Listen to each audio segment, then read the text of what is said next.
Welcome this beautiful day and welcome to High Five Life. You are in for an amazing treat today to meet one of our great new heroes in our life. And truly, our life has been so blessed and Yes. different because we Of met Celia and Celia Diez. And who we are she so is. grateful for her and for her being with us. And as you get on, we would love to see where you are watching from around the world and make any comments, ask any questions in the comments section that you would like to. And we will get back to those as the broadcast is over. Yeah, Celia, thank you. Thank you so much for being with us. Celia is the executive assistant in the Welfare and Self-Reliance Department of the Europe Central area, and she's broadcasting today from Germany. Frankfurt, Germany, the wonderful place. Jawohl. Yeah, jawohl. Oh, and we'll learn more about her, but she works with a team of 70 church employees dealing with finances and training, events, physical facilities, enrollment, and communications. That's enough to make you tired just And to all say of it. that. And right now, especially with humanitarian service and just serve, which, we love that opportunity. And I can't imagine in Europe right now how many opportunities there are And to be busy involved serving. That's right. And we even found out about Celia and what she does from our dear friends who are serving a humanitarian service right now in Milan, Italy. And the Garrettsons have actually been on High Five Live 2 different times, sharing their experiences. But we're so grateful that they led us to you. And of all things, the Garrettsons were my friends from high school on. That's right. And my roommate. So this amazing lady speaks English, Portuguese, German, and French. And she has 2 daughters and a son. And she has had vast educational experience, including sociology, psychology, tourism, languages, and sustainable development. And we're just going to learn all about her and what she does. Do you want to just tell us a little bit more? And she has a wonderful husband. Yes, she does. But anyway, we'll just turn some time to you. Just tell us more about this job that you have. And it's fascinating. Can I say one thing in introduction? We have read and studied and thought about things as we've prepared to be with you and read all the scriptures again, so many of them about the gathering, and read this morning, Nephi saying from the 4 corners of the earth, all the world's going to be gathered. And your area you work in has, the best we could count, 37 countries and so many refugees that you are the front row seat participant in the gathering all around the world of the 4 corners. I mean, you see it every day. And we'd love to know about your job and what you do. Okay, so, well, my actual job, I've been doing this for 3.5 years. And our department, like you have introduced very nicely, deals with welfare, self-reliance, family services. And so it's a very broad toolbox of content that we have. And so our workforce really is pretty much missionary couples, because we have just a handful of employees spread in different countries, and the rest is just pretty much our wonderful senior couples. We just came back from a seminar with them in Rome, and I was actually physically with the Garrettsons and many others, and it was just amazing, very inspiring, and very motivational to be together. Basically, our department deals, with partners and with projects in all kinds of areas. But yes, like you said, so focused on helping refugees, but with many other populations in difficult circumstances, like Roma populations, for example. And so in my own country, we have plenty to do in Spain with refugees. We also deal with emergency situations. Like last year, we were really busy with the Ukraine war and helping those refugees arrive and settle. And right now, there's already a committee working on the earthquake in Turkey and Syria. So good. It's very, very. So we just had come back from the seminar, very satisfied, and we arrived on Sunday night. Actually, that's when we landed, after much work of sending everybody back home and our volunteers, family services volunteers and advisors.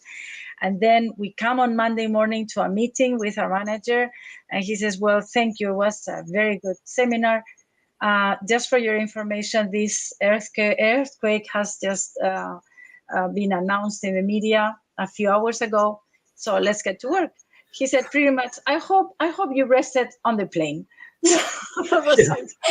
Oh my goodness, and that's just been so devastating. And then we started working hard again. So yeah, it's a very interesting, but you have to be very engaged. You have to put all your heart in this, because you know how these events just absorb you. You really want to be there available. So we titled our talk today, A Voice of Gladness for the Living and the Dead. And you seem to work on both sides of that.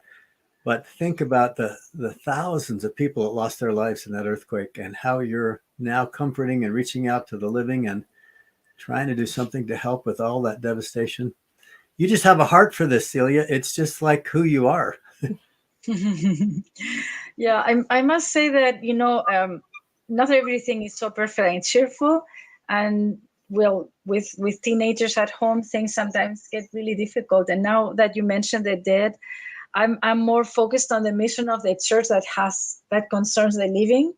But when I went to that seminar, I said, Heavenly Father, help my daughters be ministered by my ancestor women. And I really wanted these wonderful women, my grandmother, my great grandmother, and some of those other wonderful aunts that died, and I knew that they minister my daughters and they help them and guide them, because sometimes you feel so powerless and you don't know exactly how to guide your children. And I keep telling Heavenly Father, I will help the living, and please help all these youth, not only mine but many others, to be accompanied by these wonderful ancestors we have, for sure. Wow. So because it's not easy.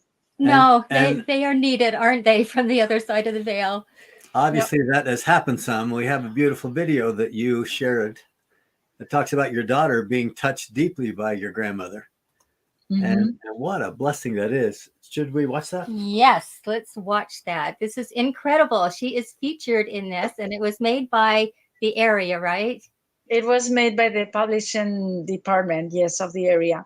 But we contributed with a lot of objects and ideas. We went to visit her. We took the pictures. So we were part of that production somehow. Perfect. Okay, let's take a look.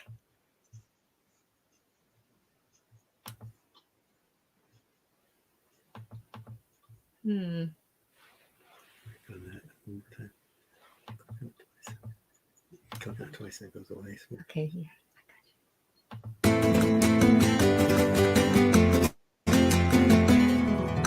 Mis compañeros del colegio me preguntan a menudo por qué siempre estoy contenta.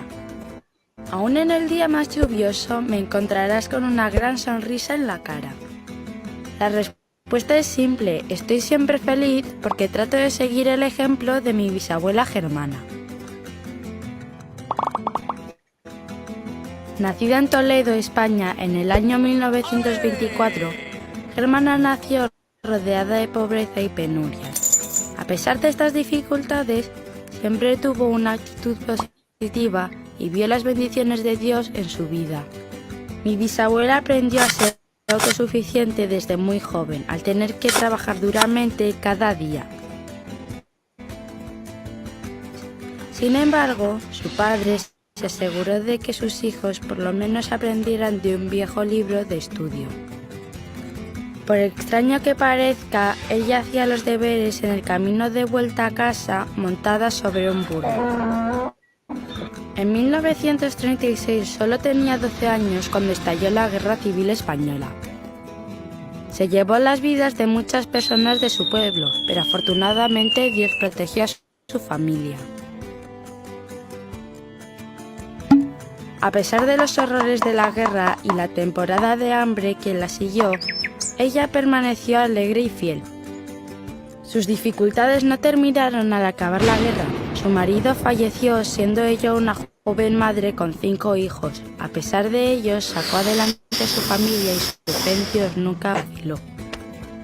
Cuando leo el diario de mi bisabuela se me llena el corazón con una fe y un amor eternos. Si ella fue capaz de soportar esos tiempos difíciles con una actitud tan positiva, entonces estoy segura de que yo también puedo hacerlo.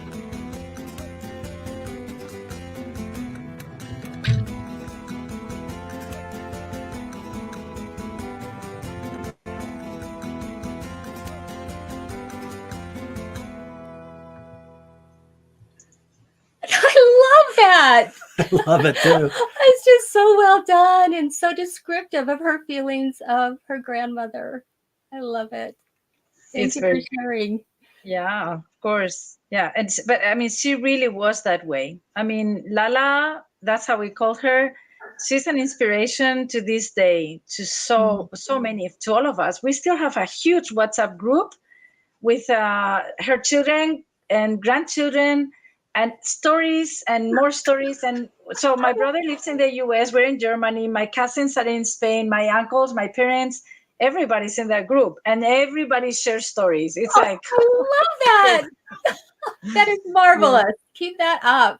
I wish more families would do that and follow your example and stay close to the ancestors. So in family history right now, they're asking us to discover our relatives, to gather information about them and share it with each other and then connect with them.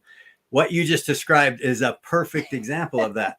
Gathering information from all the families, gathering all the stories, connecting together. What an amazing example. Oh, but you've also had a very personal example with some temple work. Did you want to share that story with us? Temple work. Remind me the story. Yeah, doing your proxy work for the woman who was featured in the video we just watched. So from my grandmother, yes. So that was last year in the Frankfurt Temple. With my parents came here to Germany, and we had already the grandchildren, the granddaughters, grandsons attending and being part of the ordinances, and that was very, very special. I think for my children, it means and additionally a lot of strength to know that she has now been sealed with her husband, who is their great grandfather, and that they belong to that connection. Also because of my divorce and the separation from their sealing with their father. And so there is still a connection for them inside the temple. I think that is very meaningful. It's still a difficult topic for us, but in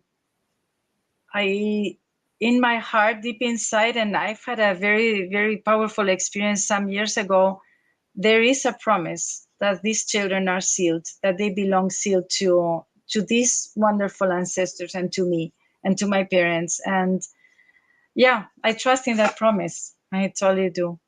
Absolutely. That is absolutely 100% true. And those promises don't change. I love the fact that we make those promises with our Heavenly Father in the temple. And as long as we stay faithful, they stay absolutely intact. Mm-hmm. And promise that's true for you and for everyone else too. Such a blessing. Yes. Such a blessing. You are such a blessing. Wow. What an remarkable work you do. We feel blessed just to have met you today after hearing so many things about you and all that you're doing. Thank you. Truly you. are a miracle. Yeah. Thank Would you. Would love you to have a chance to share whatever you'd like to before the broadcast is over. So whatever, is there anything else you would like to share with us? Well, I just wanted to mention something that is not so easy right now. And this girl in this video, Constanza, she has not been attending church for the last 2 years. And for me, that has been really difficult to adjust to her choice, to her free agency to not come to church. However, the strength that I have seen recently is that she does join any service activity that I organize with Just Serve. And she does even come to the meeting house to organize food, to help with donations. She drives with me to take it places. I just told her the other day, how would you see yourself going somewhere in Turkey to help with the earthquake? And she said, yeah, I would do that. And to me, that was very moving, that the real Christ-like examples that she has seen are still in her heart. She still has that willingness to serve, and that brings her joy. Maybe some doctrinal aspects, or maybe the commandments are still not a priority in her life. However, the deep conversion to Christianity, to Christ, and to her faith, where she was born, is still there.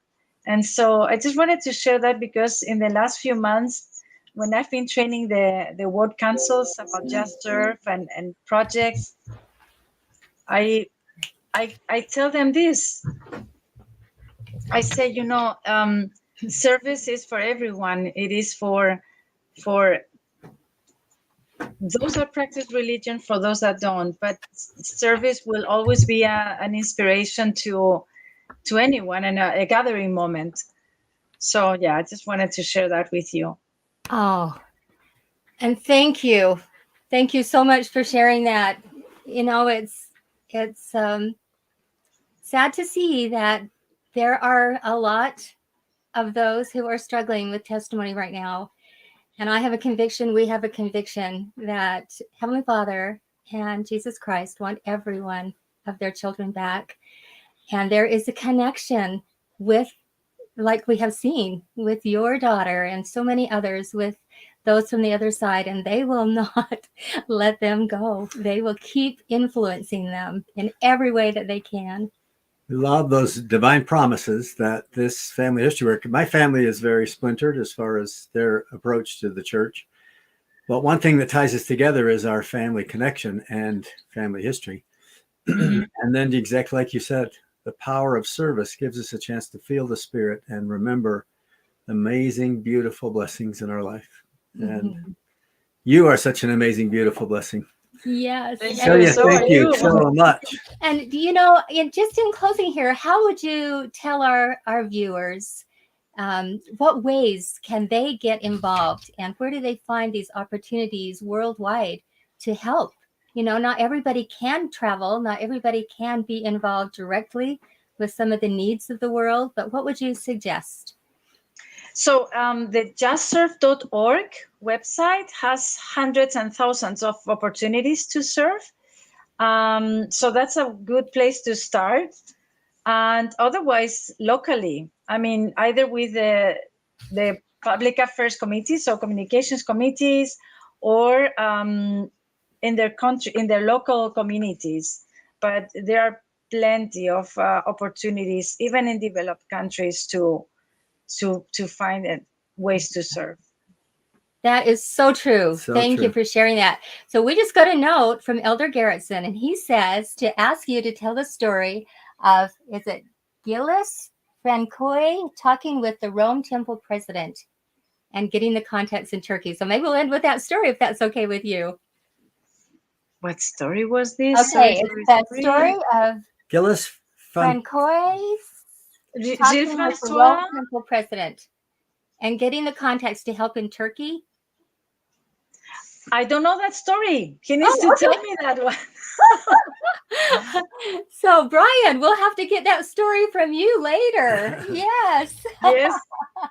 Probably that's a very recent one, but I don't think I've heard that one. But we've had some very, very nice experiences also in Rome with missionary work. Actually, we had the event organizers at the hotel. They were because it was actually a hotel that belongs to the Marriott chain, and there is a Book of Mormon in every bedroom.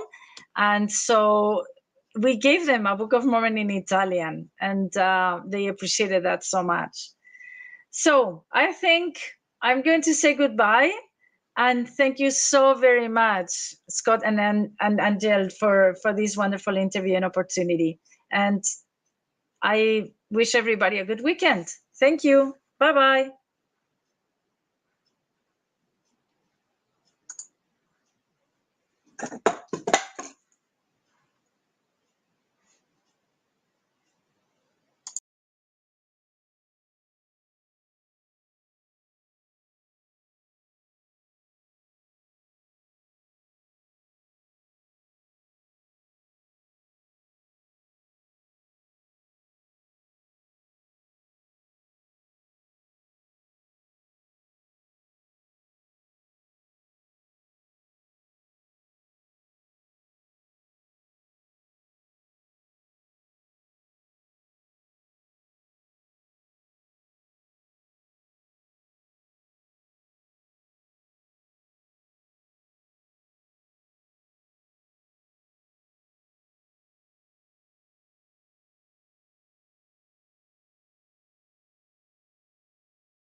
Yeah.